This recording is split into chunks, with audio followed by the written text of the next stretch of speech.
Hello everybody, मैं संजय कुमार हाजिर हूँ आप सबके सामने आपका अपना स्टडी चैनल लेकर के स्टडी डिबेट। कैसे हैं आप सभी? न्यू जनरेशन है, नया ज़माना है और नई तकनीक है। तो आइए आज हम एक नई वीडियो जो आईटी से जुड़ी हुई है, टेक्नोलॉजी के विषय में है, कंप्यूटर के क्वेश्चन लेकर के आई है। ऐसी वीडियो को देखते हैं। इसमें एक से एक कंप्यूटर के बढ़िया से बढ़िया जो है क्वेश्चन आपको दिए जा रहे हैं। ऐसे क्वेश्चन हैं जिनका अध्ययन करने से आप लोगों की नॉलेज कंप्यूटर के क्षेत्र में बढ़ेगी ही और साथ के साथ जो कंपटीशन एग्जाम है उसमें आप लोगों को बेनिफिट भी होगा। आज जितने भी टेस्ट होते हैं, कंपटीशन एग्ज़ाम होते हैं, सब में जो है 10 नंबर के लगभग जो है कंप्यूटर के क्वेश्चन ज़रूर आते हैं। आपने देखा होगा क्लर्क के जितने भी एग्ज़ाम होते हैं पूरे देश में, कहीं भी जो टेस्ट होते हैं उसमें 10 नंबर के कंप्यूटर के क्वेश्चन ज़रूर होते हैं। इसके अलावा भी जो और दूसरी ग्रेड से हैं, जो और नौकरी हैं, उनमें जो है कंप्यूटर के क्वेश्चन आने लगे हैं। तो इस वीडियो को ज़्यादा से ज़्यादा देखें और शेयर करें तथा कमेंट करें। ऐसे क्वेश्चन लेकर के आया हूं जो आपको नॉलेज तो देंगे ही और आपका जो कॉन्फिडेंस है, जो कंपटीशन एग्जाम में आप तुक्के लगाते हैं कंप्यूटर के क्वेश्चन में, उसमें आपको तुक्के लगाने की आवश्यकता नहीं पड़ेगी। आप डायरेक्ट अपना आंसर ही पुट करेंगे। तो देखते हैं हमारे कंप्यूटर के क्वेश्चन जो मैं लेकर के आया हूं कितने लाजवाब क्वेश्चन हैं। तो पहला क्वेश्चन क्या है हमारा? पहला क्वेश्चन कह रहा है ब्लूटूथ किसके लिए व्यापक रूप से इस्तेमाल होने वाली टेक्नोलॉजी है? तो ब्लूटूथ सभी जानते हैं, आपके मोबाइल में भी होता है, कंप्यूटर में भी होता है और इसका जो है व्यापक रूप से इस्तेमाल किस टेक्नोलॉजी के लिए किया जाता है? यहाँ पर फिर से देखिए, ब्लूटूथ किसके लिए व्यापक रूप से इस्तेमाल होने वाली टेक्नोलॉजी है? तो बहुत ही बढ़िया प्रश्न है, देखते हैं। ऑप्शन नंबर 1 है वायरलेस पर्सनल एरिया नेटवर्क के लिए, यानी कि WPAN। और नंबर बी ऑप्शन है लोकल एरिया नेटवर्क के लिए, यानी कि LAN। और क्वेश्चन ऑप्शन नंबर सी है मेट्रोपॉलिटन एरिया नेटवर्क के लिए, यानी कि MAN। और ऑप्शन नंबर डी क्या कह रहा है? वाइड एरिया नेटवर्क के लिए ऑप्शन नंबर डी कह रहा है, यानी कि WAN के लिए। तो इनमें से किसके लिए जो है ब्लूटूथ का प्रयोग किया जाता है? तो वो है वायरलेस पर्सनल एरिया नेटवर्क के लिए। वायरलेस पर्सनल एरिया नेटवर्क के लिए जो है ब्लूटूथ का इस्तेमाल किया जाता है। हम 2 या 2 से अधिक मोबाइल या कंप्यूटर के आपस में जो है ब्लूटूथ के माध्यम से उनको जोड़ सकते हैं और डाटा का आदान प्रदान कर सकते हैं। तो ये बहुत ही अच्छी टेक्नोलॉजी है। क्वेश्चन भी बहुत ही अच्छा है। क्वेश्चन नंबर 2 क्या कह रहा है? एक ऑब्जेक्ट ओरिएंटेड प्रोग्रामिंग में ऑब्जेक्ट है। पर्सन फिर से देखिए, एक ऑब्जेक्ट ओरिएंटेड प्रोग्रामिंग में ऑब्जेक्ट है। तो ऑप्शन क्या कह रहा है? एक क्लास का दृष्टांत, या ऑप्शन बी है एक टेम्पलेट जो फील्ड और मेथड को परिभाषित करता है। और ऑप्शन सी क्या कह रहा है? एक बिल्ट इन डाटा टाइप। और ऑप्शन नंबर डी क्या कह रहा है? एक अरे जो दृश्य टाइप्स के कलेक्शन को धारण करता है। तो इनमें से इसका राइट आंसर क्या है? देखिए, एक ऑब्जेक्ट के विषय में पूछा है और यह जो है प्रोग्रामिंग है, ऑब्जेक्ट है। तो इसका आंसर है ऑप्शन ए, एक क्लास का दृष्टांत। तो ये एक क्लास का दृष्टांत होता है। और क्वेश्चन नंबर 3 क्या कह रहा है? ईमेल मैसेज को फॉरवर्ड करने के लिए इस्तेमाल होने वाला प्रोटोकॉल है। जो हम ईमेल को जो है भेजते हैं तो उसका मैसेज फॉरवर्ड करने के लिए जो इस्तेमाल होने वाला प्रोटोकॉल है वो क्या है? तो वो 4 ऑप्शन दिए हुए हैं, उनमें से आपको सर्च करना है। ऑप्शन ए कह रहा है simple mail protocol. Simple mail protocol को शॉर्ट फॉर्म में बोलते हैं SMTP। और ऑप्शन नंबर बी है पोस्ट ऑफिस प्रोटोकॉल, यानी कि POP। और ऑप्शन सी है internet message access protocol. Internet message access protocol यानी कि शॉर्ट फॉर्म है IMAP। और डी ऑप्शन है secure socket layer. Secure socket layer यानी कि SSL प्रोटोकॉल। तो आप इनमें से किस आंसर को चुनेंगे? प्रश्न ये पूछ रहा है कि आप जो है ईमेल मैसेज को फॉरवर्ड करने के लिए किस प्रोटोकॉल का प्रयोग करेंगे? तो वो है सिंपल मेल प्रोटोकॉल यानी कि SMTP। बहुत बढ़िया प्रश्न है। क्वेश्चन नंबर 4 देख लेते हैं। विंडोज NT या सर्वर ऑपरेटिंग सिस्टम कौन सा फाइल सिस्टम इस्तेमाल करता है? जो कंप्यूटर की विंडो होती है, जब हम उसको ऑन करते हैं तो विंडो ओपन होती है, तो उसके विषय में पूछा गया है। विंडोज NT या सर्वर ऑपरेटिंग सिस्टम कौन सा फाइल सिस्टम इस्तेमाल करता है? तो बहुत ही बढ़िया प्रश्न है। देखिए ऑप्शन नंबर ए क्या कह रहा है? New technology file system. New technology file system का शॉर्ट फॉर्म है NTFS।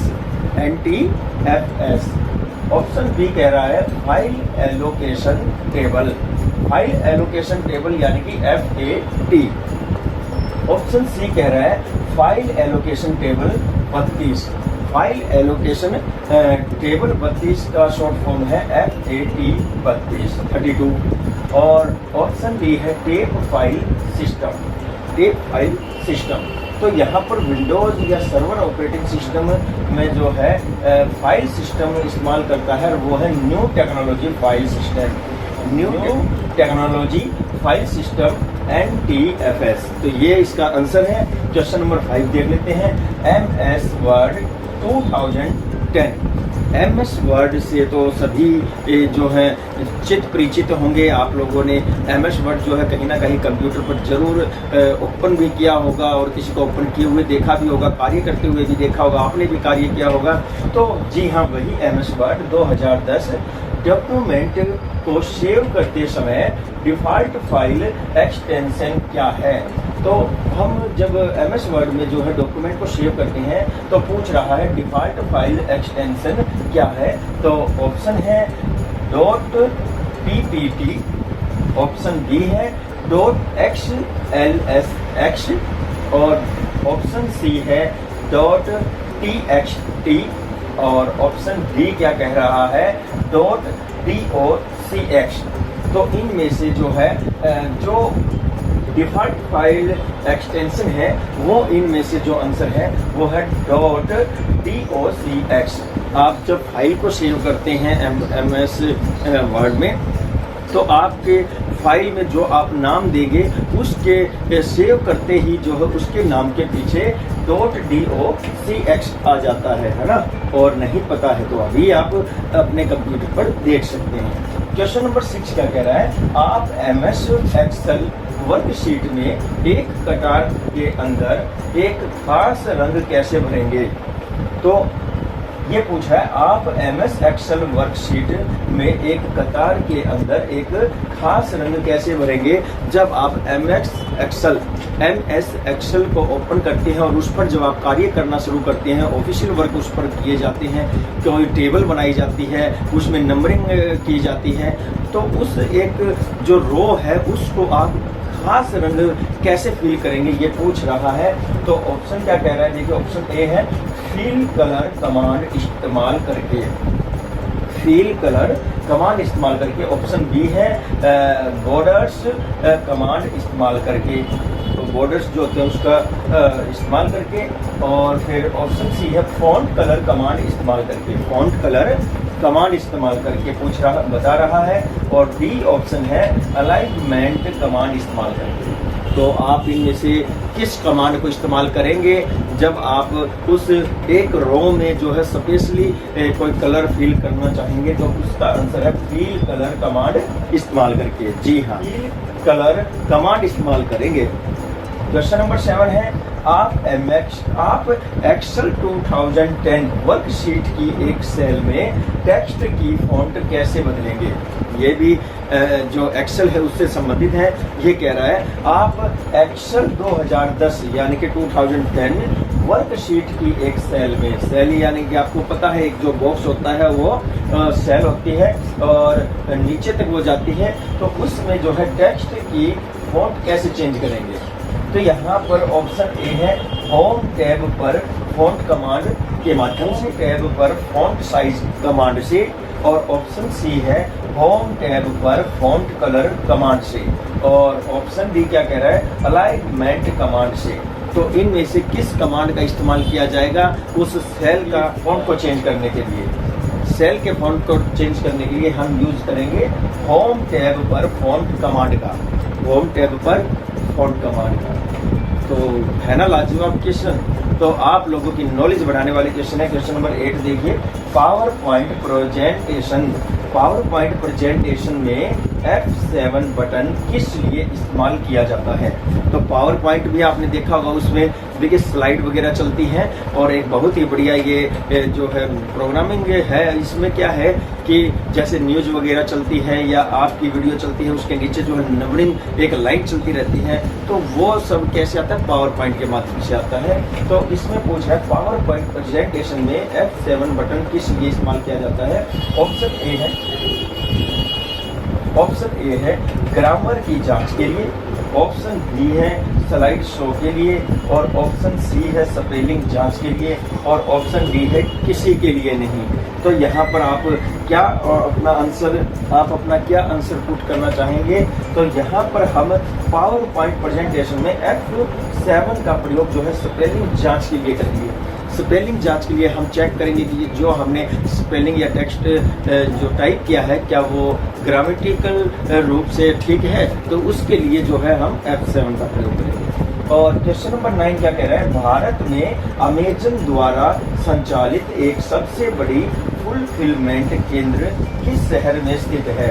तो भारत हमारे देश में एक अमेजन के द्वारा संचालित एक सबसे बड़ी फुलफिलमेंट केंद्र खोला गया है, वो किस शहर में खोला गया पूछा है। ऑप्शन ए है चंडीगढ़, ऑप्शन बी है सोनीपत, ऑप्शन सी है गुरुग्राम, और ऑप्शन डी है बेंगलुरु। तो इसमें से आपका आंसर है सोनीपत। आपके भारत से भी हरियाणा राज्य के एक जिला सोनीपत से जो है इसका संबंध है। सोनीपत में क्या खोला गया है, सोनीपत में फुलफिलमेंट केंद्र खोला गया है। और सोनीपत कब बना था, 22 दिसंबर 1972 को, 22 दिसंबर 1972 को ही भिवानी जिला भी बना था।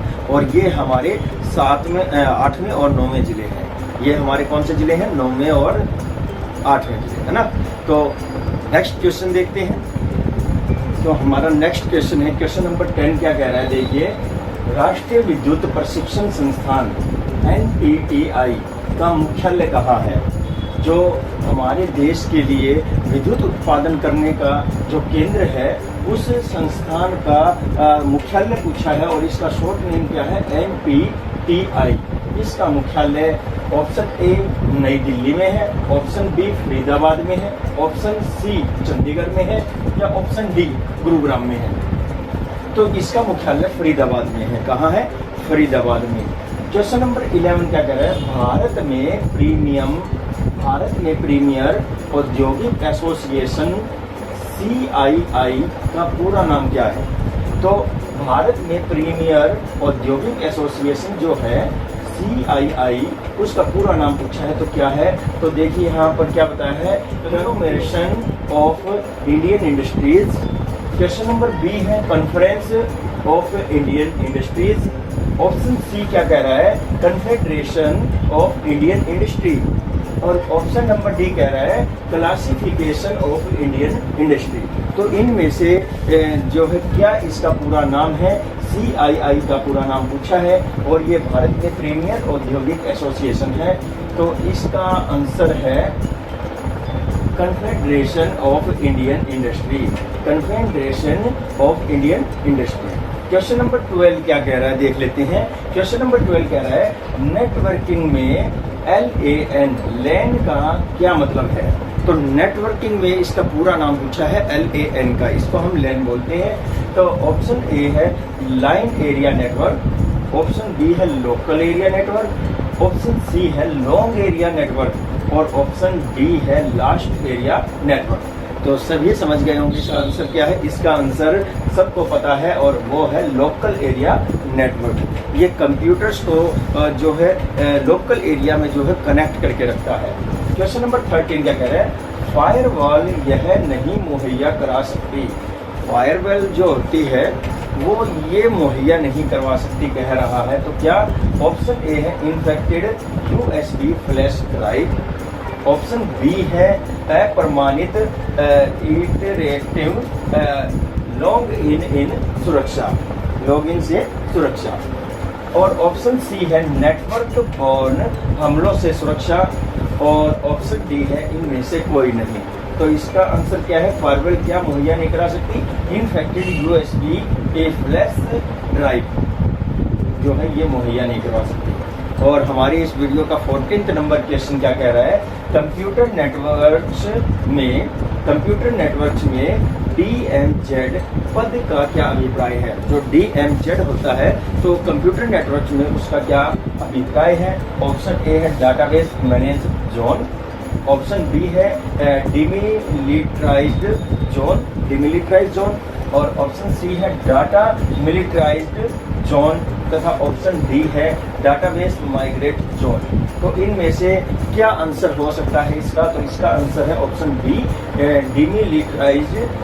डिमिलिटराइज्ड जोन।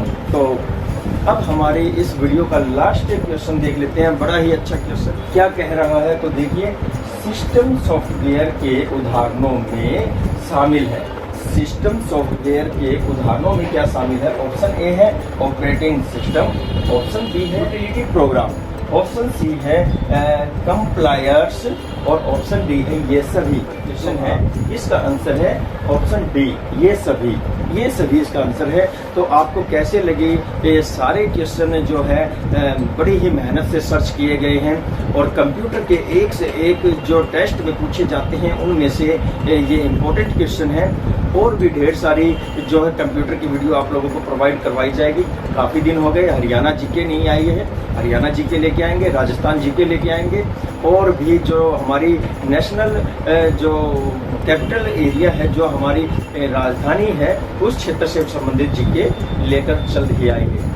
तो और भी ढेर सारी यूजफुल वीडियोस देखने के लिए, अपना ज्ञान इंक्रीज करने के लिए देखते रहिए आपका अपना फेवरेट चैनल स्टडी टिपलेट खोलेगा आपकी कामयाबी के गेट। तो अगर आपको ये वीडियो अच्छी लगी है तो इसको लाइक कमेंट शेयर ज़रूर करें, और जो नए मेंबर्स इस वीडियो को देख रहे हैं वो भी इस चैनल को अवश्य सब्सक्राइब करें, ताकि आपको भविष्य में और भी जो है नॉलेज इंक्रीज करने वाली वीडियो जो हैं वो आपको मिल सके, और आपका जो स्टडी लेवल है वो हाई लेवल तक ले जा सके, तथा आपके कंपटीशन एग्जाम को आप आसानी से क्लियर कर सके। तो इसी के साथ ही मुझे दीजिए इजाज़त। मैं संजय कुमार आपके लिए फिर से एक नई और बढ़िया वीडियो लेकर के, अच्छी क्वेश्चन वाली वीडियो लेकर के हाजिर हो जाऊँगा। नमस्कार, जय हिंद।